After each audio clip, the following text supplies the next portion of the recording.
నమస్తే ఫ్రెండ్స్ అందరికీ. ఏం లేనప్పుడు ఈవినింగ్ స్నాక్స్ ఇలా చేసి పెట్టండి. మార్నింగ్ బ్రేక్ఫాస్ట్గా ఇలా చేసి పెట్టండి. కేవలం 10 నిమిషాల్లో చేసేస్తారండి ఈ హెల్దీ బ్రేక్ఫాస్ట్. ఇంట్లో ఉన్న వాటితోనే చేసుకోవచ్చండి ఈ బందోశలు.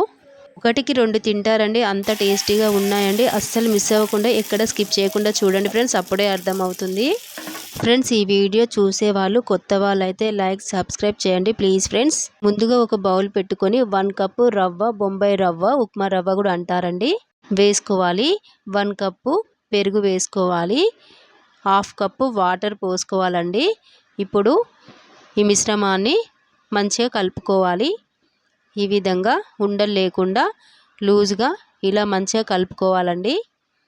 చాలా ఈజీ ప్రాసెస్ అండి. టేస్ట్ కూడా చాలా బాగుంది. ట్రై చేయండి ఫ్రెండ్స్, మీకు కూడా నచ్చుతుంది. బందోశ పిల్లలైతే ఇష్టంగా తింటారండి. చూడండి, ఈ విధంగా లూజ్గా కలిపి మూత పెట్టి ఒక 5 నిమిషాల పాటు పక్కకు పెట్టుకుందాం.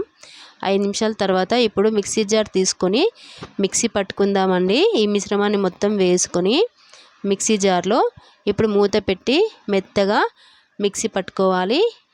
చూడండి, ఇప్పుడు బౌల్లో వేసుకోవాలి.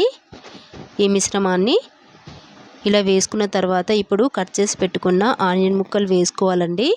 2 ఆనియన్స్ వేసుకుంటున్నాను. చిన్నగా కట్ చేసిన కరివేపాకు, 2 పచ్చిమిర్చిలు కట్ చేసి వేసుకుంటున్నానండి. కట్ చేసి పెట్టుకున్న కొత్తిమీర, 1/2 స్పూన్ జీలకర్ర, బేకింగ్ సోడా, రుచికి సరిపడా సాల్ట్ వేసుకున్నానండి. వేసి చక్కగా కలుపుకోవాలి మొత్తం కలిసేటట్టు. చూడండి, ఈ విధంగా ఒక 2 నిమిషాలు మంచిగా కలుపుకోవాలండి. ఫ్రెండ్స్, మీకు ఈ మిశ్రమం కొంచెము గట్టిగా ఉంటే కొంచెం వాటర్ పోసుకొని కలుపుకోవచ్చండి.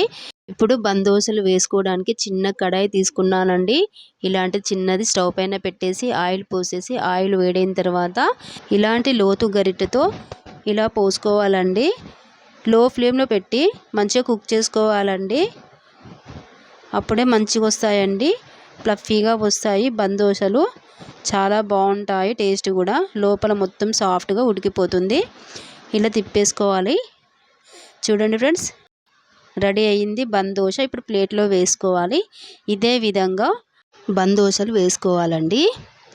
చాలా ఈజీగా త్వరగా చేసేస్తారు.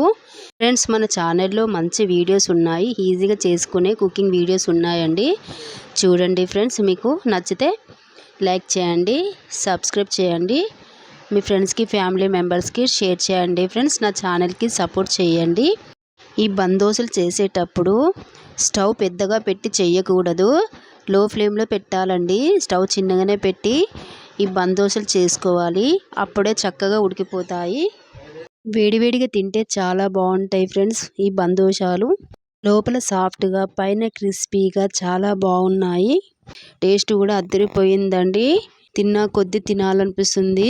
చాలా వేడివేడిగా ఉందండి, చేతులు కాలిపోతున్నాయి, అంత వేడిగా ఉంది ఈ బందోశ. టేస్ట్ అయితే సూపర్గా ఉంది. మీరు కూడా ట్రై చేయండి, మీకు తప్పకుండా నచ్చుతుంది ఈ బందోశ.